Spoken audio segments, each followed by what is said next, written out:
Capítulo Jacobo el soldado. Alcanzamos el árbol sagrado hacia la hora quinta, 11 de la mañana. ¡Qué extraño! Dejamos a 9 discípulos y una cabra y encontramos a 70 personas distribuidas en 3 grupos. En uno de ellos, sentado junto al río, sumé 50. Otro grupo lo formaban 10 hombres. Eran fariseos y escribas. Los reconocí por las ropas. Los íntimos se hallaban bajo la sabina. Conversaban. Al vernos, Andrés y Mateo Leví nos salieron al reencuentro. El jefe de los discípulos, cosa rara, aparecía nervioso. Se retorcía las manos sin cesar. ¿Qué ocurría? Y Juan Zebedeo preguntó: ¿Quién es esa gente? Andrés explicó que los santos y separados y los escribas procedían de Jerusalén. No sabía cómo llegaron hasta la Sabina. Al parecer no traían buenas intenciones. Llevaban ahí desde una misma mañana. El grupo más numeroso lo integraban familiares y amigos de un tal Jacobo, soldado al servicio de Tetrarca de la Galilea y la Perea, Herodes Antipas. Habían viajado desde Tiberiades, Chuza, el administrador de Antipas y seguidor del maestro. Les informó sobre nuestro paradero en Cesarea de Filipo. Allí preguntaron y finalmente localizaron a los discípulos. Habían llegado al árbol sagrado en la mañana del día anterior. Andrés interrumpió el relato e hizo una interesante pregunta. ¿Por qué estáis tan eufóricos? Refiriéndose a Pedro y a los Zebedeo. ¿Qué ha sucedido en la montaña?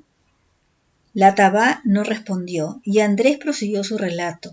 Jacobo de Safed, así se llamaba el soldado en realidad, era un suboficial. Buscaba al rabí.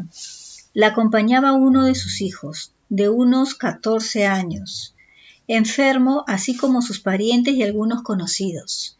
El niño sufría frecuentes ataques. Caía al suelo como muerto y convulsionaba. El soldado, según contó Andrés, deseaba que Jesús echara del demonio que habitaba en el cuerpo del muchacho. Jacobo, eso dijo, creía en el maestro. La historia se repite, pensé, pero no, había algo más, y el jefe de los íntimos siguió contando. Ante la sorpresa de todos, Simón el Zelota y Judas Iscariote se aproximaron a Jacobo de Safed y dijeron: «Nosotros podemos curar al niño, no necesitas esperar el regreso del maestro. Somos los embajadores del reino. Esto ya no es un secreto. Jesús es el Mesías libertador de Israel. Él nos ha entregado las llaves del reino». El rabí seguía el relato con gran interés. Quedamos desconcertados y en cierto modo horrorizados. Prosiguió el jefe de los discípulos. Aquella audacia por parte de nuestros hermanos nos dejó sin habla. Jacobo entonces animó al zelota para que curase al niño. ¿Y qué hizo ese insensato?, bramó Juan. Colocó la mano izquierda sobre la cabeza del jovencito, explicó Andrés. Le miró fijamente a los ojos y gritó: «¡Sal de él, espíritu inmundo! En nombre de Jesús». «¡Obedece!». La Tabá, en efecto, estaba pasmada y, según Andrés, en esos momentos el niño sufrió un ataque. Por la descripción, una crisis de epilepsia. Cayó al suelo rígido como una tabla, con fuertes convulsiones y arrojando espuma por la boca. ¿Y qué pasó?, intervino Pedro con gran desazón. Los fariseos y escribas se burlaron de nosotros. «¡Hijos de puta!», masculló Juanito a espaldas del rabí. Entonces los santos y separados, continuó Andrés, hablaron con Jacobo, el padre del niño, y le recomendaron los remedios habituales contra el mal sagrado. Andrés hablaba de las supersticiosas medidas ideadas por Hipócrates de Quíos contra la epilepsia, a saber, beber agua en el cráneo de un hombre muerto pero no quemado, beber sangre de un gladiador degollado, beber 5 gotas de sangre extraídas del dedo gordo del pie, a ser posible del izquierdo, evitar las relaciones sexuales, no asomarse a los precipicios y practicar una incisión en el cuero cabelludo, entre otras. Y Juanito prosiguió con sus maldiciones. Hablamos entre nosotros, aclaró Andrés, e incluso rezamos. ¿Cómo podíamos sacar al demonio de aquel pobre niño? Entonces fui yo el que tomó la iniciativa. Me acerqué al muchacho y ordené al diablo que se fuera. Fracasé. Me dirigí a Jacobo de Safed y le dije, quizás este tipo de demonio no desaparece tan fácilmente, salvo que le ordene personalmente el maestro. ¿Y qué sucedió? Se interesó Pedro. Nada. Jacobo dijo que esperaría el regreso de Jesús. Nosotros nos sentamos bajo el árbol y humillados y desconcertados. Y en esas aparecimos nosotros. Por supuesto, Jacobo, el suboficial de Antipas, se apresuró a acercarse a la sabina sagrada. El sol se hallaba en lo más alto, el cielo aparecía azul e infinito, y el hombre, al reconocer a Jesús, se arrodilló a sus pies e imploró: Maestro, tengo un hijo que está poseído por un espíritu maligno. Este espíritu inmundo lo posee y lo arroja al agua y al fuego. Mi hijo está consumiendo su vida, es peor que la muerte. Su madre y yo tenemos el espíritu quebrantado. Ayer al mediodía encontré a tus discípulos. Ellos trataron de echar al demonio, pero no fueron capaces. Por favor, Rabí, ¿podrás hacerlo? ¿Podrás curar a mi hijo? El Galileo levantó al soldado y miró a sus discípulos en silencio. Todos bajaron los ojos. «Oh, generación incrédula», manifestó el Galileo, ¿hasta cuándo tendré paciencia con vosotros? ¿Cuándo aprenderéis que las obras de la fe no surgen de la duda? Jesús entonces pidió a Jacobo que trajera al niño. El muchacho, pálido y delgadísimo, miró al rabí como con temor y abrazó a su padre.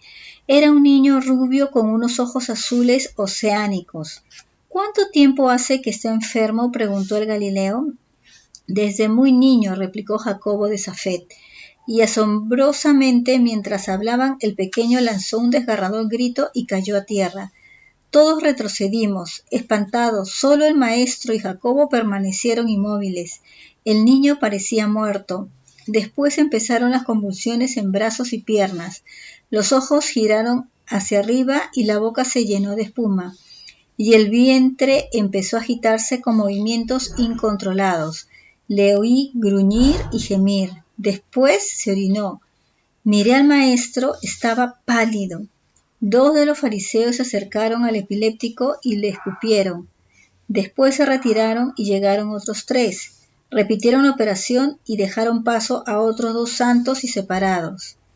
Volvieron a lanzar sendos salivazos y retrocedieron. Por último, los 3 escribas llegaron hasta el niño y escupieron con rabia. Era la tradición entre las castas sacerdotales. Ellos creían realmente que el epiléptico era poseído.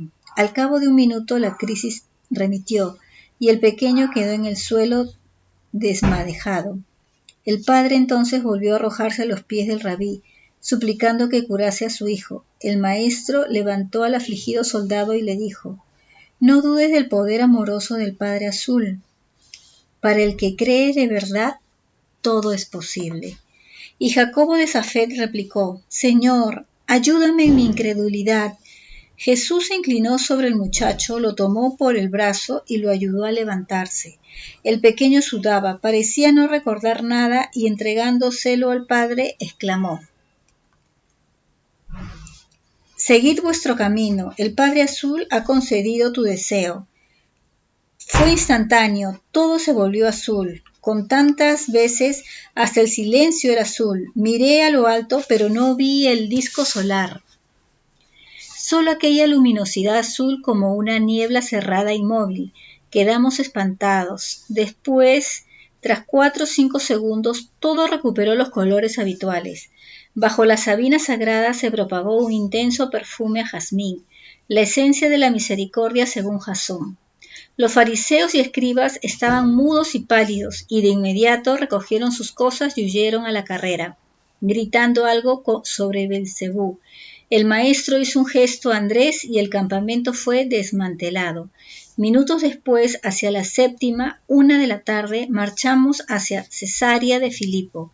Esa noche, en la casa de Celsus, el Hijo del Hombre reprendió cariñosamente a los íntimos.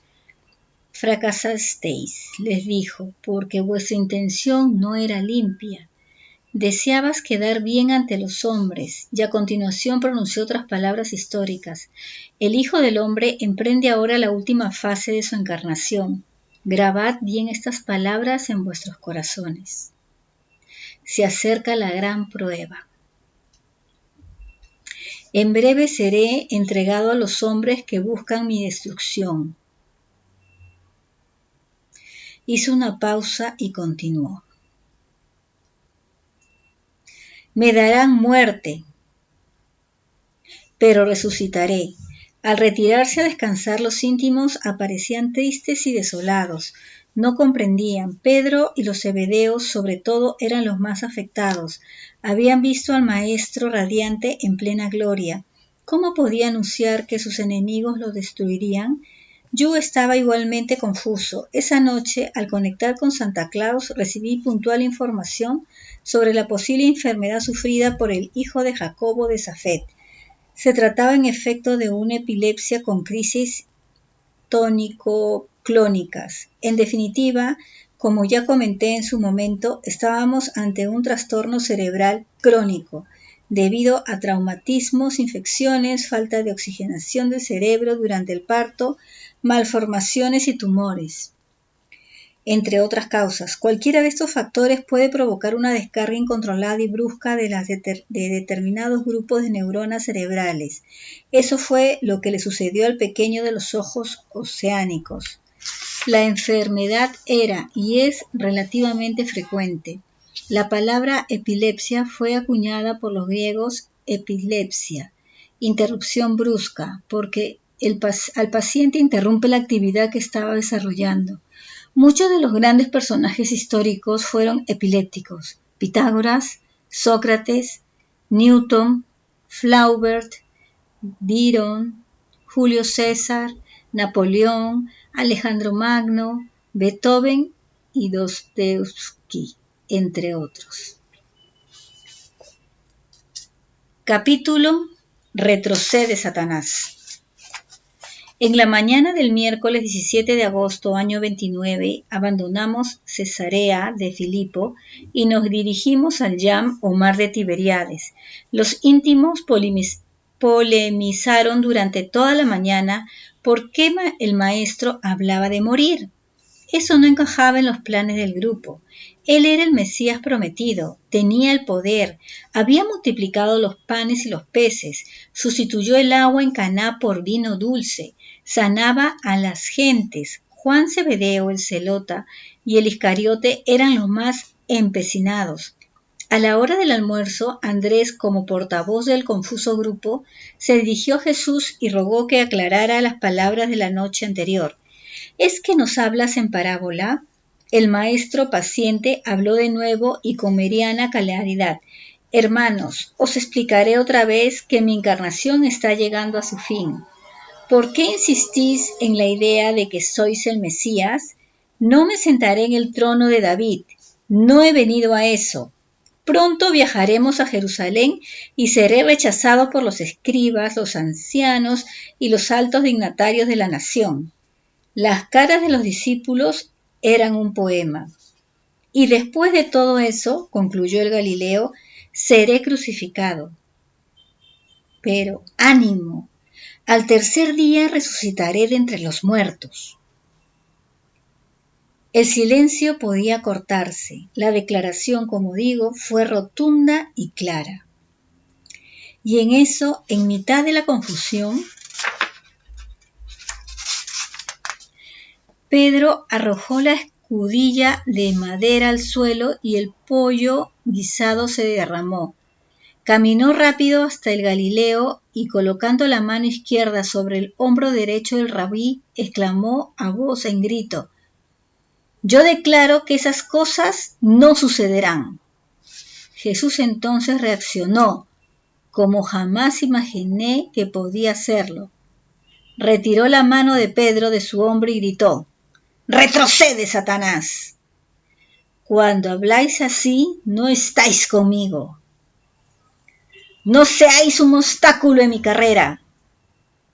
No os preocupéis por los caminos de los hombres. Pensad siempre en hacer la voluntad del Padre Azul». Pedro, avergonzado, regresó a su sitio. Allí quedó la escudilla en el suelo. Minutos después Jesús redondeó: «El que quiera seguirme, que se olvide de sí mismo. En verdad os digo que el que quiera salvar su vida egoístamente la perderá, pero el que pierda la vida por mi causa, esa la salvará. ¿De qué le sirve al hombre ganar el mundo si pierde su alma? Una vez más no estuve de acuerdo con el Hijo del Hombre, por lo que había leído en los diarios de Jasón y por lo que sabía, ningún alma se pierde, jamás. Y estuve seguro, las palabras de Jesús eran otra aproximación a la verdad, pero los íntimos no comprendieron. Esa noche cenamos en la casa de Simón Pedro en Saidán. Los discípulos, a espaldas del rabí, seguían discutiendo sobre los puestos que ocuparían cuando fueran inaugurando el reino invisible y alado. Juanito quería ser general, pasase lo que pasase, y de pronto el maestro hizo un gesto indicando que se acercarán a la mesa.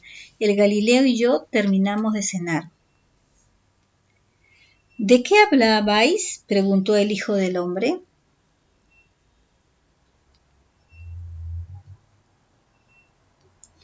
Los íntimos enmudecieron, y algunos bajaron las cabezas. El rabí entonces, leyendo en sus mentes, tomó a uno de los hijos pequeños de Pedro y lo sentó en sus rodillas, acarició los cabellos del niño y declaró: En verdad os digo que si no os hacéis como esta criatura, poco progreso haréis en el reino invisible y alado. El que se humille y se haga como este pequeño, ese será el más grande en el reino. Si queréis ser los primeros en el reino, servid primero a vuestros hermanos. Esa misma noche, por consejo de David Zebedeo, los discípulos embarcaron en 2 lanchas y partieron hacia el sur, costeando. La orden de captura del maestro seguía en vigor. Era mejor no arriesgar. Felipe y los gemelos marcharían al día siguiente, con las provisiones y las tiendas, en un reda cubierto. Yo me fui con la segunda lancha. Se llamaba El Sol Sale para Todos. ¿Qué nuevas aventuras nos deparará el destino?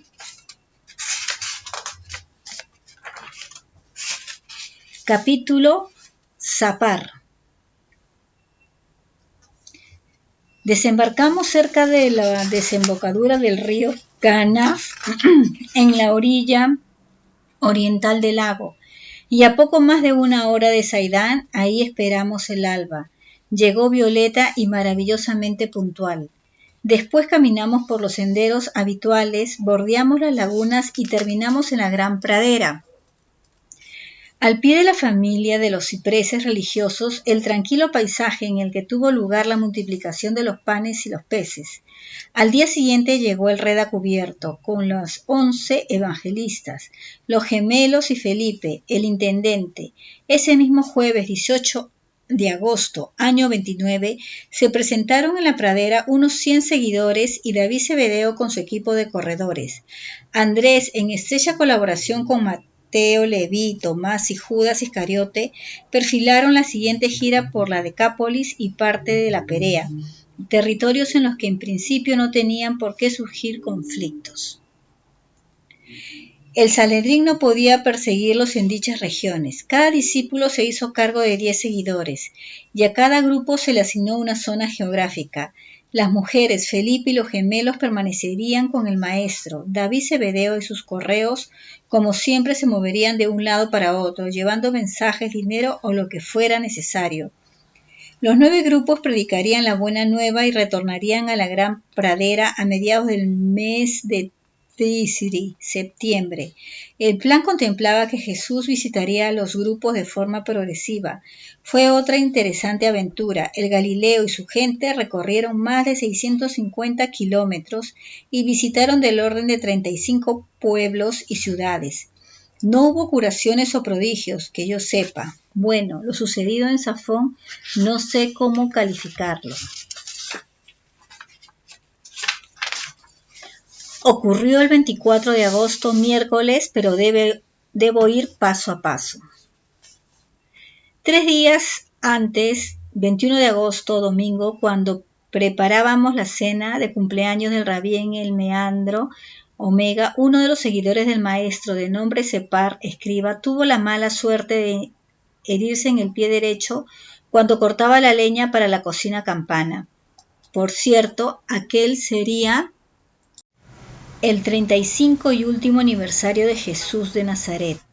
Separ era un tipo curioso, medía 1,90 metros, era negro como el carbón, sonreía continuamente y disfrutaba de una voz de trueno. Podía tener 30 años, la herida fue profunda. Felipe lo trató de inmediato. Limpió la brecha y aplicó una infusión de ginkgo.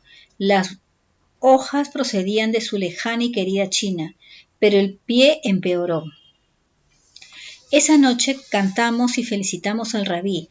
Felipe preparó cordero asado y budín de zanahorias, mantequilla, pan deshecho en leche, miel, frutas secas, jugo de limón, harina tamizada, canela molida, sal, vino tinto dulce, pasas sin semillas, zanahorias crudas y nueces machacadas. Jesús repitió el postre y se chupó los dedos como yo. Felipe se ganó un gran aplauso. Percibí cierta sombra de tristeza en el bronceado rostro de Galileo. Sus ojos, color miel, se humedecieron en algún momento. Él sabía que aquel era su último cumpleaños. En poco más de 8 meses sería crucificado. La muerte del maestro, como se recordará, se registró el 7 de abril del año 30. El pobre Sapar pasó la noche sudando con fiebre alta y con intensos dolores, y lo que temíamos ocurrió, el pie apareció gangrenado. Yo había visto casos parecidos en la maldita guerra de Vietnam. Allí trabajé en los servicios de inteligencia. Primero aparecen las ampollas, después el entumecimiento y los dolores, y la piel empieza a oscurecerse. El flujo sanguíneo se reduce y los glóbulos blancos necesarios para luchar contra la infección van desapareciendo. En esta ocasión la gangrena era de tipo gaseoso, una de las más temidas. El pie apestaba a queso podrido y la respiración del negro se hizo agitada, así como su frecuencia cardíaca. Felipe no sabía qué hacer y que me comentó a escondidas: si esto sigue así, habrá que amputar. El intendente buscó flores de equinacea y raíces de malvavisco, ideales para frenar la infección. Pero no las encontró. Solo dispuso de hojas de col y las aplicó a la herida con agua tibia. Pero Sapar no mejoró. La miniocrosis progresiva siguió conquistando el pie y la pierna del fiel seguidor del rabí. Fue trasladado en la enreda hasta un pueblo llamado Safón. Allí nos detuvimos. Allí se encontraban el Iscariote y los suyos, y acampamos con ellos. Jesús supo lo del accidente del negro y lo visitó en el carro. Observó la herida e intercambió una preocupante mirada con Felipe. Ambos sabían que aquello no tenía buena pinta. Pero el maestro se limitó a secar el sudor de Sapar y a intentar levantar el ánimo del evangelista. Por un momento pensé que lo curaría, pero no. Safón era un pueblo de la Perea, próximo a la Decápolis, casi una aldea, repleto de moscas, casas de barro rojo y gordos, muchos gordos. Nunca había visto cosa igual, es decir, nada importante. El Iscariote y sus evangelistas predicaban por la mañana, con escaso acierto para ser sincero, y Jesús conversaba con ellos al atardecer. Nada nuevo, pero en la noche de ese 24 de agosto, miércoles, como decía, sucedió algo que no sé cómo calificar. El campamento se encontraba cerca de un río breve. Más allá era puro campo. Bien entrada la noche decidí acostarme. Me refugié en la tienda y necesité más de 1 hora para conciliar el sueño. Algo presentía. En la segunda vigilia, hacia la 1 de la madrugada, los perros de la aldea se volvieron locos, ladraban y aullaban a coro, pero finalmente caí dormido. Al alba, Yu y Felipe me sacaron de la tienda y me arrastraron casi hasta la cocina de campaña de campamento. Estaban muy alterados. ¿Qué sucedía? Y contaron lo siguiente. Esa madrugada, justamente cuando los perros de Safón empezaron a ladrar, varios evangelistas se despertaron, entre ellos Felipe y el chino, y fueron testigos de algo desconcertante. Una enorme luna roja descendió en silencio sobre el terreno, a escasa distancia del campamento. Allí permaneció en un buen rato, iluminando el lugar, el río y la aldea, como si fuera de día. El maestro también fue despertado y lo vio, pero no dijo nada. Se limitó a contemplar la luna y el humo blanco que emanaba y regresó a su tienda. Después, el espíritu de Lilith, según Felipe, se elevó a gran velocidad y desapareció en el firmamento. Por la mañana, al acercarse al sitio donde se había posado la luna, los seguidores descubrieron que las piedras brillaban con intensos colores blancos, azules y naranjas, y en el centro de un enorme círculo quemado de unos 30 metros de diámetro. Encontraron un cesto con una notable cantidad de fruta. Felipe y Yu trasladaron la cesta a la cocina de campaña. Al principio no les creí, examiné el cesto y la fruta, y pensé, alguien ha gastado una broma a estos inocentes. Pero al visitar el círculo calcinado comprendí que aquellos no eran obra humana. Las piedras y el terreno aparecían negros, como si hubieran sido sometidos a altísimas temperaturas. Eso no podían lograrlo los humildes vecinos de Safón. Además, ¿qué sentido tenía? ¿Por qué iban a quemar su propio campo? Otras piedras, en efecto, presentaban tonalidades extrañas, brillaban en blanco, azul y naranja. No pude explicarlo. Guardé algunos ejemplares, los analizaría en la cuna. Regresé a la cocina y examiné la fruta. ¡Pardiez! ¿Qué demonios era aquello? Felipe y el resto estaban tan asombrados como yo. Algunos frutos eran conocidos. Vi cerezas de color oro, enormes, de 5 centímetros, un híbrido nacido, posiblemente de las Prunus ursina. Vi mikchak, melones, ácidos et roh, cidros de piel pálida y aromática, y las afamadas tapúas, cirias, manzanas blancas y rojas. Pero también observé otros frutos, imposibles, los palpé y los olí, y recordé que los había visto en Perú, en Ecuador, en Venezuela y en México, mi segunda patria. Pardiez y pardiez. Unos eran uchuvas, también llamadas topo en Venezuela y uvilla en Ecuador. No había duda, la uchuva es como una cereza pero dorada. Y vi papayas. ¿Cómo era posible? Estos frutos son básicamente americanos. En aquel tiempo que yo supiera, América no había sido descubierta. E insisto, ¿o sí? Quedé desconcertado, pero lo mejor estaba por llegar.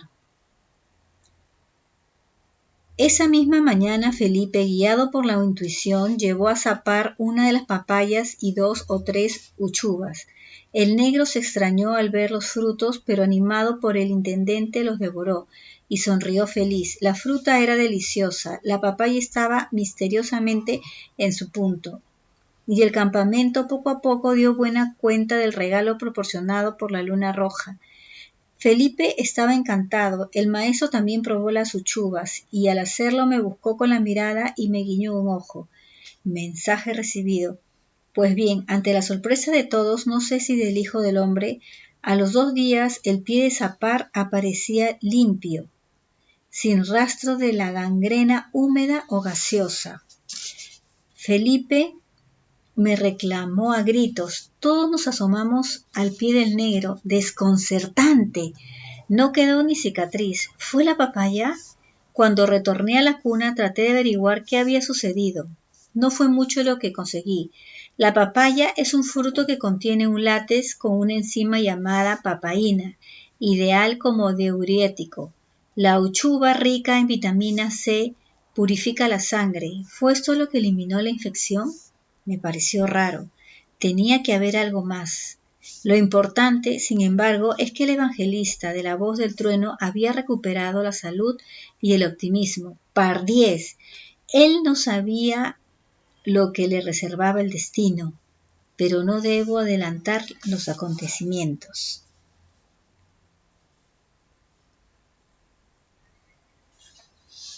Capítulo Adén.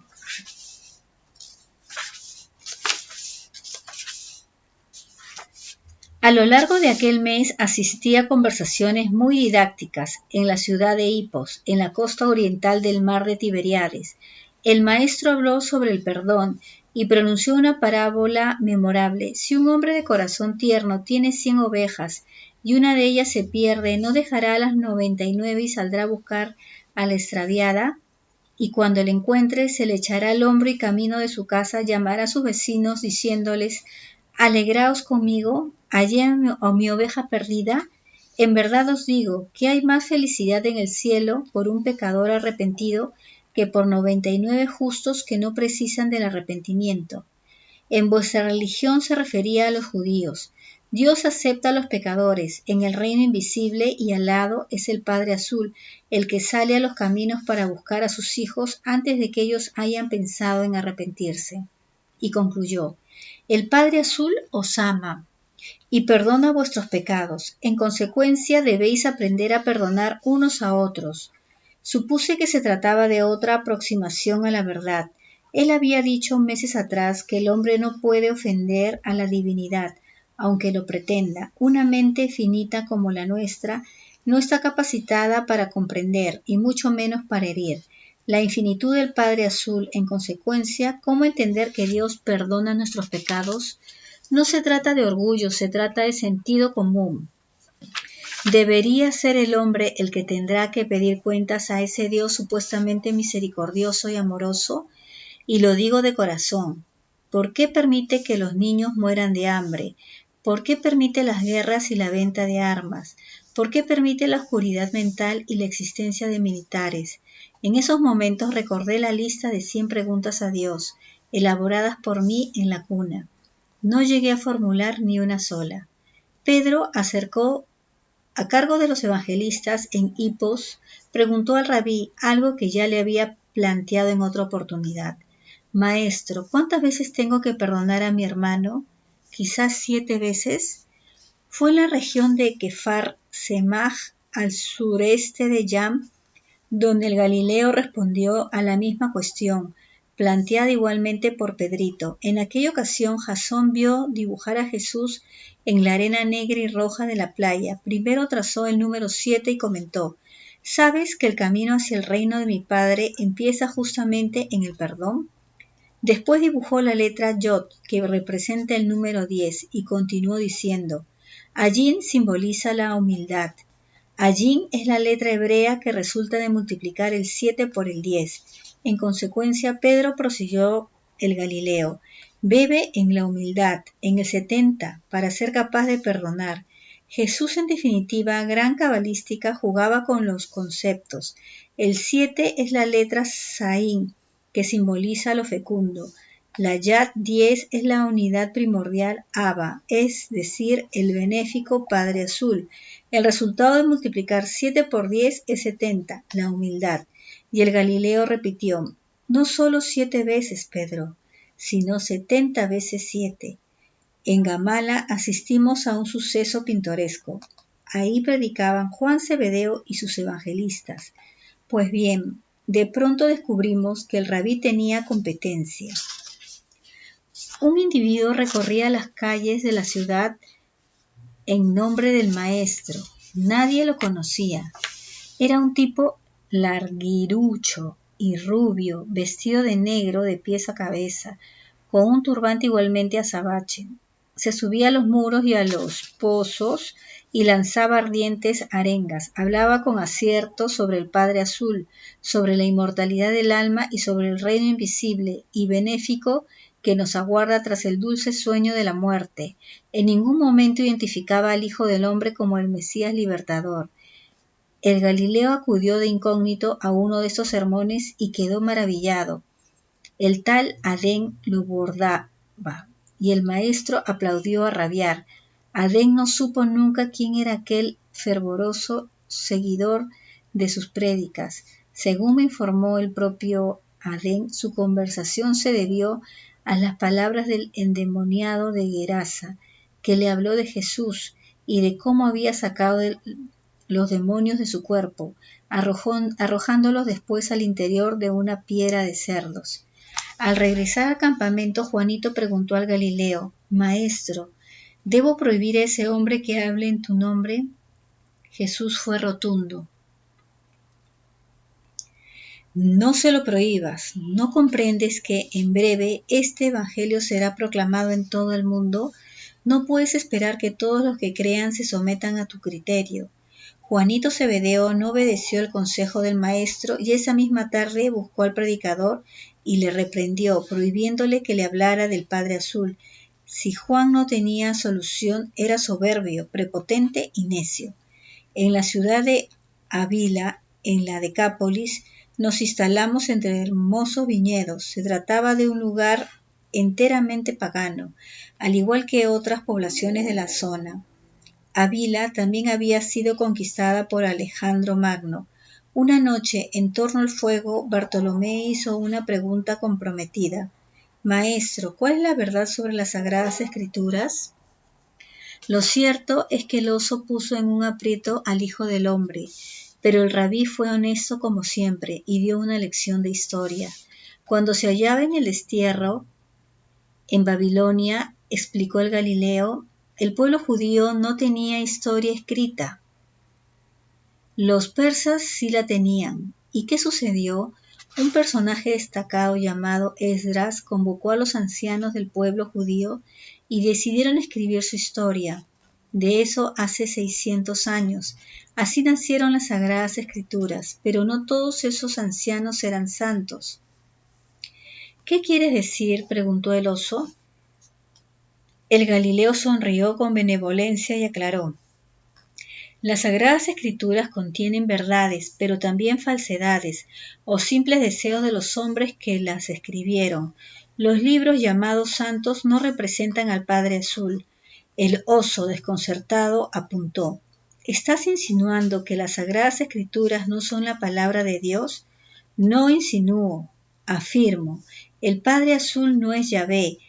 Repito, esos textos fueron escritos por los hombres según su interés y las circunstancias, pero aún así ten la seguridad de que constituyen la mejor recopilación de sabiduría religiosa de ese momento.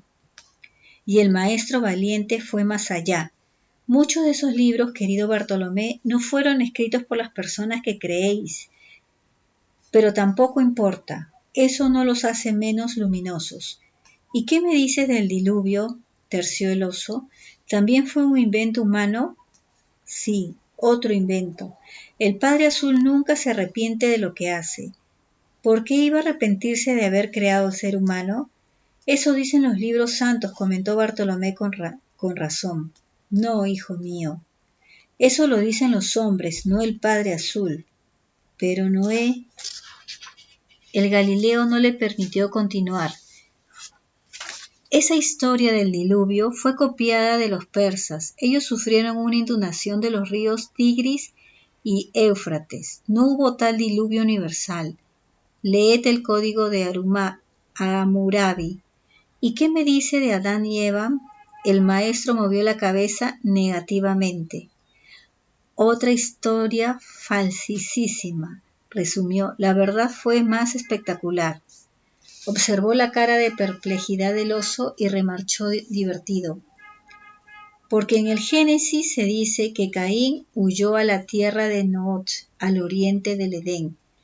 Si Adán y Eva fueron los primeros padres, ¿quién era Nod? Tenía razón, eso dice Génesis, capítulo 4, versículo 16. No había caído en la cuenta. ¿Y Jonás y la ballena?, preguntó el oso, incombustible. Jesús se limitó a mover la cabeza de nuevo y negativamente. ¿Y la serpiente? El rabí rió con ganas, y también los evangelistas que acompañaban a Bartolomé. No hubo ninguna serpiente, declaró el Hijo del Hombre. La verdad fue más interesante. Y nos dejó con la miel en los labios. ¿Qué pasó realmente con Adán y Eva? ¿Fue otra formidable mentira? Casi seguro. Celta, una de las mujeres evangelistas, alzó la mano y preguntó, Rabí, ¿cómo hubieran sido las Sagradas Escrituras si los autores hubieran sido mujeres? Las risas fueron generales, pero las evangelistas permanecieron serias. Celta hablaba con el corazón. Jesús solicitó calma y al hacerse el silencio afirmó, hubieran sido más luminosas y con menos falsedades. Las palabras del Galileo, acertadísimas, levantaron un murmullo de desaprobación entre los varones, y le tocó el turno a Yu. Maestro, ¿por qué no escribes tus enseñanzas? Muchas terminarán perdiéndose. Jesús miró al chino con dulzura. Él sabía que Yu lo escribía todo y proclamó otra importante verdad. Si lo hiciera, si escribiera mis enseñanzas, cuando ya no esté, os dividiríais y aún así os enfrentaréis en grupos que dirán poseer la verdad. Pardiez, cuán cierto era. Y en esos momentos recibí un pensamiento respecto a Yu que me inquietó, pero fue tan funesto que lo rechacé. Eso no es posible, me dije. En Edrei, otra bella ciudad helenizada, fuimos recibidos por Tomás y sus evangelistas. Jesús habló a los seguidores sobre algo que la primitiva iglesia y sus sucesores olvidarían muy pronto. No acudáis al miedo o a las amenazas para que vuestros hermanos descubran el reino invisible. Recordad lo que dije, he aquí que llego a la puerta y llamo, si alguien me abre, entraré. Y lamenté las cruzadas, la Santa Inquisición con sus más de 120.000 muertos, los conquistadores que arrasaron América, África y la India en nombre de la cruz, y recordé todos los fanatismos de nuestro tiempo. Los hombres, prosiguió Jesús con evidente cansancio, pelean en el nombre de Dios sin saber que el Padre Azul está en el interior de cada ser humano, sea rico o pobre, sabio o ignorante, hombre o mujer.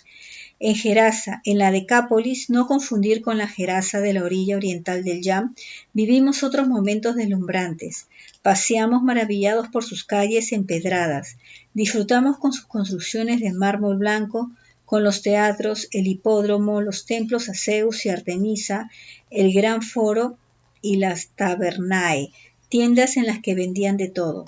Jesús hizo y departió con Santiago, Zebedeo y sus evangelistas.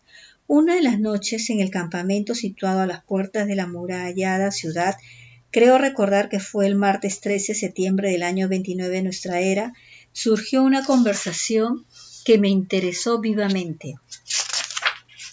El maestro habló de sus otras muchas ovejas.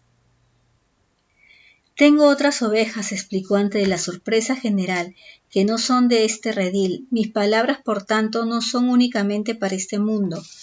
Lo entendí de inmediato. Jesús obviamente se refería a otras civilizaciones no humanas, pero Santiago y los suyos no comprendieron. Era lógico. Ellos no podían imaginar que en el espacio hubiera vida inteligente, y Santiago, confundido, preguntó: Maestro, ¿dónde están esas ovejas? Quizás en Roma. El rabí negó con la cabeza. Estaba claro que resultaba muy difícil aproximarse a la verdad. Entonces alzó la vista hacia el firmamento y señaló las 8.000 estrellas visibles, pero tampoco entendieron, y prosiguió casi para sí. En el reino invisible y al lado hay muchas moradas. Allí viven nuestros hermanos. Esas ovejas también conocen mi voz, y yo he prometido al Padre Azul que todas esas ovejas serán conducidas a una misma hermandad espiritual. Uno de los jóvenes evangelistas se interesó. Rabí, ¿cuántas ovejas hay en tu reino? Y el maestro volvió a dibujar en la tierra. Con el dedo índice izquierdo trazó una palabra en hebreo, Ein Sof, infinito, es decir, sin fin. Y recordé los estudios secretos de los militares norteamericanos y de la NASA sobre la posibilidad de vida en el universo. O debería hablar de los 7 superuniversos. 7 billones de mundos habitados o habitables. ¿Es que hay más mundos como este?, terció Santiago. El discípulo utilizó la palabra Yabesá, tierra o mundo. En arameo, aunque en aquel tiempo el concepto de esfericidad para la tierra no era compartido por la mayoría, y Jesús repitió, Ein Sof. En aquella época la cosmogonía era muy limitada. Solo unos pocos tenían acceso a estudios más bien rudimentarios y equivocados. Y aquí lo que creían astrónomos, matemáticos, filósofos. La Tierra, aseguraba Tales de Milenio en el siglo VI antes de Jesucristo, es un madero que flota en el agua. Anaxímenes, por su parte, pensaba que la tierra se sostenía milagrosamente en el aire. Fue Anaximandro de Mileto quien arriesgó algo más y afirmó que el mundo era el centro del universo. Después llegó Pitágoras y habló por primera vez del cosmos, orden en griego. El genial matemático aseguró que la Tierra era esférica. Fue la primera vez que se sepa que alguien afirmó semejante cosa. Para los pitagóricos, el universo era una enorme esfera con el polo norte en la Osa Mayor. Pues bien, la Tierra ocupaba el centro de este universo. Filolao, siglo V antes de Jesucristo, escribió que la Tierra y el resto de los astros giraban alrededor de un fuego, al que llamó trono de Zeus. Para Aristóteles, siglo IV antes de Jesucristo, la Tierra en efecto era una esfera como aseguraba Pitágoras, y el Sol y las estrellas giraban a su alrededor. Arquímedes, en su obra Arenario, escrita en el 216 a.C., apoya la teoría de Aristarco de Samos. La Tierra y el resto de los astros giran alrededor del Sol. Aristarco llegó a insinuar que la Tierra era 7 veces menor que el Sol. Y el maestro prosiguió: y sabed que lucharé por las criaturas que viven en esas otras moradas. El Padre sabe que no abandonaré a mis ovejas. El Padre sabe que daría mi vida por ellas. Hizo una pausa, miró a los seguidores y comprendió. No comprendían, pero continuó con voz vibrante. Y recordad, si doy mi vida por vosotros, la recuperaré de nuevo. Vosotros no podéis comprender lo que digo, pero os aseguro que yo recibí esa autoridad de Abba antes de que fuera este mundo. Santiago y los evangelistas no alcanzaron a entender el significado de las palabras del Maestro. Las mujeres, en cambio, sí comprendieron. Él estaba hablando una vez más de su próxima muerte. Y continuamos el camino. En la pequeña ciudad de Dion, al norte de la Decápolis, acampamos también junto a las murallas. Dion era gemela a la Dion de Macedonia, al pie del monte Olimpo. También se notaba la mano de Alejandro Magno, su fundador. Las calles y construcciones eran esmeradas y luminosas. Era una población pagana, pero respetuosa. Jesús se movió a su antojo, haciendo y disfrutando. Pero al final tuvimos mala suerte. De pronto, una mañana, los evangelistas se levantaron con la piel enrojecida. ¡Chinches!, exclamaron. En efecto, una plaga de Cimes lectulactirius cayó sobre la ciudad y alrededores. Miles de insectos de cuerpos aplastados y ovales surgían por cualquier parte. Se ocultaban en las tiendas, en los sacos de viaje, en los carros y en las ropas. Era imposible conciliar el sueño. Algunos superaban los 10.000 milímetros de longitud. En la mañana aparecían muy rojos, perfectamente cebados con la sangre de las víctimas. El olor en el campamento era repugnante. Yo me salvé gracias a la protección de la piel de serpiente. Felipe casi se volvió loco. Contrató perros adiestrados que localizaban las colonias de insectos y los quemaban. Fue inútil. Se reproducían a gran velocidad, entre 150 y 500 huevos en menos de una semana. El intendente probó también a rociar a los evangelistas con orines de caballo y al frotarlos con ajenjo. El rabí se negó. A las pocas horas los cimes volvían al ataque. Era una batalla perdida y tuvimos que regresar a la gran pradera. La gente estaba de mal humor. Fue necesario quemar el reda y los sacos de viaje y las ropas.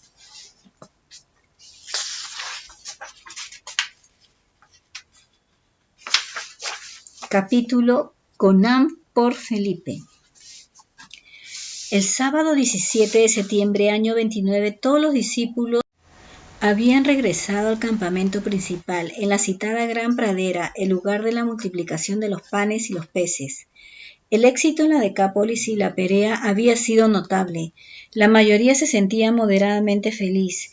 Los paganos una vez más aceptaron la buena nueva con más entusiasmo que los judíos. Habían bautizado a cientos de personas y algunos de los íntimos hicieron nuevos planes. Juan, Zebedeo y Pedro, eufóricos. Hablaban de conquistar Roma. Nadie les prestó atención y Andrés anunció una semana de descanso. Los ánimos se templaron y el campamento quedó prácticamente vacío. Bajo los cipreses solo permanecimos Jesús, el oso, Tomás y el chino y yo. Este explorador aprovechó la oportunidad y viajó en solitario a la cala del hombre rojo. Ninguna novedad. Cuando extraje las piedras brillantes del saco del viaje, ¡oh sorpresa! La luz había desaparecido. Eran piedras vulgares, no entendí nada. El viernes 23 de septiembre, al regresar a la gran pradera, encontré novedades. Los íntimos y los evangelistas estaban retornando. Al día siguiente, 24, sumé 110 seguidores. Yu me habló de un tal Rodán, un anciano griego residente en Alejandría, Egipto. Había llegado días antes. Era un filósofo convertido recientemente a la filosofía del maestro. Viajaba con un cortejo de 20 siervos negros, todos homosexuales. Me pareció un hombre simpático. Era bajito, calvo e implacablemente vestido, siempre de azul. Cada día celebraba intensos debates con los discípulos y con los evangelistas. No aceptaba conversar con mujeres. Sus cerebros, decía, tenían poco peso. En mi opinión, como buen homosexual, sentía profundos celos de las féminas. Quiso entablar discusiones con el rabí, pero Jesús declinó la invitación y delegó en Tomás y en el oso. Asistí a un par de reuniones, pero sinceramente me aburrí. El pensamiento de Rodin se sustentaba en los siguientes principios. 1. Cuanto más compleja se vuelva una civilización, más difícil resultará la convivencia. Cada 10 generaciones todo cambia, todo debe ser revisado y el hombre tiene que aprender a convivir desde cero. En otras palabras, la madurez social es imposible, salvo que ocurra algo milagroso. No sé por qué pensé en Gog. 2. El hombre puede madurar si renuncia a sus deseos, algo inimaginable. 3. El hombre se diferencia de los animales porque estos no se hacen preguntas, no saben quién es Dios ni les interesa. 4. El hombre que elige el arte debe prepararse para una vida incierta. 5. La madurez aparece cuando el ser humano es capaz de la emoción y sobre todo de la ternura. 6. El más inteligente es aquel que sabe sobrevivir en cualquier circunstancia. Le di la razón. 7. Nadie deberá hacer planes nunca y bajo ningún concepto. Esta vez no le di la razón. 8. La personalidad crece cuando se descubre al Padre Azul. Es más, al congregarse a la voluntad divina, el hombre renace, el animal en cambio vive estancado. 9. El amor y la amistad entre dos personas del mismo sexo es posible e incluso deseable. La homosexualidad no es un error de Dios. 10. La derrota y el desencanto son más duros cuando se vive en soledad. En el aislamiento, el hombre se desmorona y languidece. No estuve de acuerdo. 11. El matrimonio debe estar basado en el amor, pero sobre todo en la complicidad. 12. Meditar es tan necesario como respirar. 13. Nunca hay vencedores. En las guerras todos son vencidos. 14. La mente es un regalo de los cielos, pero muy pocos lo consideran así. 15. No confundas cultura con sabiduría. La cultura sí es tolerancia, sí es sabiduría. 16. La religión verdadera está basada en experiencia personal. 17. La religión enseñada por Jesús, la del Espíritu, es la más noble y elevada de cuantas ha conocido el mundo. 18. En resumen, para avanzar hay que retroceder y desaprender. Lo que no imaginé es que además de filósofo, Rodin era un sibarita de la buena comida, mejor dicho, de la repostería. Por las tardes, concluidos los debates, el griego buscaba a Felipe en la cocina de campaña y ayudaba en la preparación de las cenas. Y en lo que era más interesante, participaba en no menos encendidas polémicas sobre las excelencias de tal o cual postre. Los ojos verdes del intendente se iluminaban. ¿Cómo disfrutaba? Y el asunto fue a más. Una noche Rodin terminó retando al intendente. Mis postres, bramaba el griego, son celestiales, y Felipe perdía el control. Total, establecieron un duelo gastronómico. Fijaron la mañana del domingo 25 de septiembre para la elaboración de 5 postres cada uno. Fue nombrado un jurado de 10 hombres buenos, 5 evangelistas y 5 siervos de Rodán, y corrieron las apuestas. Conán por Felipe, gritaban los seguidores del maestro. Conán por Rodán, clamaban los homosexuales. Las noticias se adueñó de todas las conversaciones y Jesús en persona se interesó por el duelo. El Galileo, gran amante de la cocina, se tomó el asunto muy en serio y parlamentó con Felipe y los gemelos sobre las recetas a elegir. Por supuesto, la selección de los postres fue considerado alto secreto. Nadie supo lo que preparaban salvo el rabí y los discípulos mencionados. Y llegó el gran día. Desde la primera hora de la mañana, los dos bandos se afanaron en la elaboración de los 5 postres. Del lado de los evangelistas, Felipe como cocinero jefe, y el maestro y los alfeos como ayudantes. Rodán contaba con sus sirvientes. Fueron dispuestas 2 cocinas con sus fogones y el jurado se sentó entre ambas, en una mesa central. Yu estaba nerviosísimo, el rabí con un delantal negro y el cabello recogido en una cola. Aguardaba con una escudilla en una mano y un cucharón en la otra. Parecía serio y concentrado. Felipe se comía las uñas. Y alguien tocó una campana, y el público empezó a jalear a unos y a otros. Cortaban, pelaban, molían, bastían, freían. El maestro Felipe y los gemelos del feo se multiplicaban, se gritaban. Estaban en todas partes a la vez, y lo mismo sucedió con Rodán y los suyos. Aquel frenesí se prolongó durante 2 horas, y la quinta, 11 de la mañana, volvió a sonar la campana, y los postres fueron depositados en la mesa del jurado. El Galileo tenía harina hasta en las pestañas, pero se le notaba feliz, y el público guardó silencio mientras los 2 hombres buenos probaban los platos. Rodán anunció que había elaborado 5 modalidades de alawi, un postre típico egipcio, dátiles molidos hasta formar una pasta uniforme y media taza de semillas de sésamo, cardamomo, nueces trituradas, piñones y canela, por cada plato respectivamente. Me pareció poco imaginativo. El alba o alawi se presentaban a otras manipulaciones más sabrosas. Felipe, por su parte, aclaró el gran secreto. Primer postre, tarta de milchak y el melón dulce del lago Hule, sabiamente salpicado con pastas de Corinto.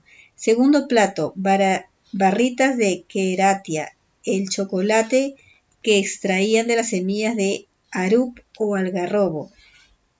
La queratia fue mezclada con huevos, leche y miel. Tercer postre, tarta de amapolas, una deliciosa combinación de miel, manzanas agrias peladas sin corazón, limón, mantequilla, huevos y natas batidas, y por supuesto semillas de amapolas. Cuarto, tarta de manzana con jugo de limón y sal.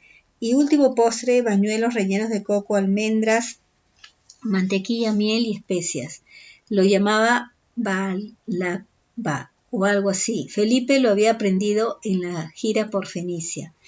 A la sexta mediodía sonó de nuevo la campana y el jurado se pronunció. Expectación, silencio, nervios. ¿Ganador?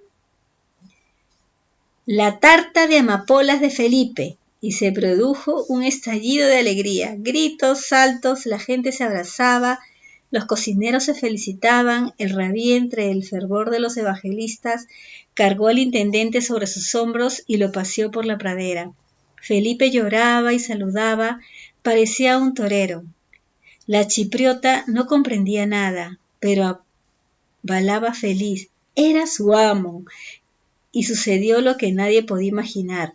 Alguien entró entre el público, protestó y acusó al jurado de parcial.